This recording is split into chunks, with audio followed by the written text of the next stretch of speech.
Sa puntong ito, makakapanin po natin sa linyang telepono si Police Chief Inspector Reynaldo Reyes, ang hepe ng Calauag PNP. Chief Inspector Reyes, magandang hapon po sa inyo.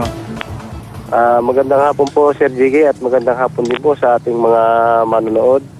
Ako po si Chief Inspector Reyes ng Calauag MPS po.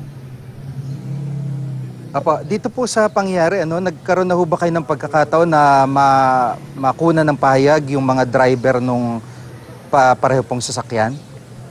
Opo. At base po sa investigasyon namin, talaga naman po inaamin din ng driver ng AUV na siya rin po ay napakalaki talaga ng pagkakamali at base na rin po yun sa aming investigasyon na siya po ang mali dun sa pangyayaring banggaan ng AUV at saka po na isarog bus. Paano po ito? Inantok ho ba yung driver ng AUV? Paano daw po nangyari? Yung pong pinangyarihan ay medyo kurbada po. Parang nalito po yung, ayon po na rin sa driver, parang nalito siya. Kaya kinain niya yung linya nung kasalubong yung bus at po ay nagkaroon ng head-on collision.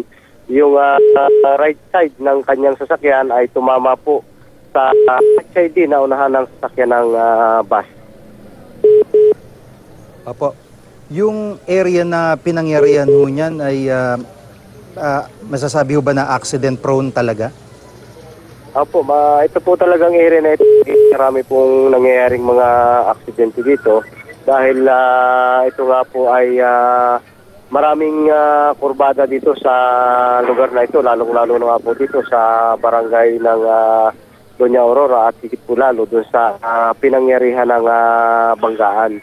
Ito po ay masasabi nga po natin na accident-prone area. Opo. Sa panig naman po ng bus ay marami din ng sugatan, pero yun hubang mga papeles nito ay natukoy na kung kompleto yung sa prangkisa o rehistro. Wala hubang problema para kahit papano yung insurance ito ay makatulong sa mga biktima? So far naman po, nung pinresent po sa amin yung document nung sasakyan at saka document po nung bus, ay lahat naman po ay kompleto. Pati po yung mga driver license nila o RCR ng kanilang mga sasakyan. Yun po ay pinresent po at ngayon po ay nasa custody pa rin po ng ating mga investigador hanggang ngayon. Opo, so masasabi ho na lahat ng mga sakay ng magkabilang sasakyan ay wala naman nung talaga matinding pinsalang inabot po? Opo, dun po sa may ko lang po, 13 po yung sugatan, yung mga minor, lahat naman po yun ay minor ang mga sugat nila. Yung sa bus ay 13 po yun at yung isa naman po doon sa AUV, yung po asawa nung driver nung sasakyan na AUV.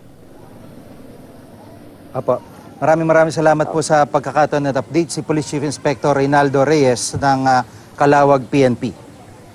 Opo, maraming salamat po at magandang hapon po sa inyo at lalo na po sa ating mga tagapakinig. Apo, salamat po.